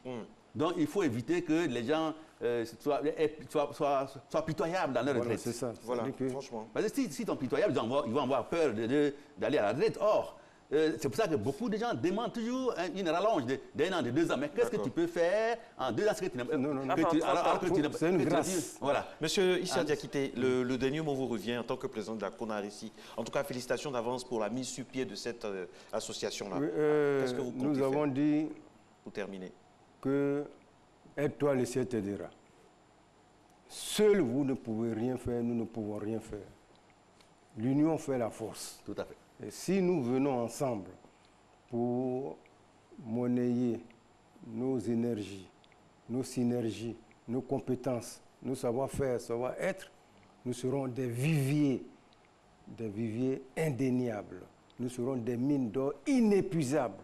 Et c'est pour cela que nous avons créé. Mais aujourd'hui, si vous me donnez une minute, aujourd'hui, vous entendez souvent unifier. Structure unifiée. Mais eux viennent après nous. Nous, on a créé pour nous le 25 janvier, mais aujourd'hui, nous sommes unis et nous pensons qu'unis, nous allons réussir. Merci beaucoup. Union, discipline, travail, c'est la devise de notre pays, ça tombe bien. Le dernier mot de cette émission, c'était union. Merci, messieurs, et vive la retraite qui fait envie. Bonne journée. Audio Jungle.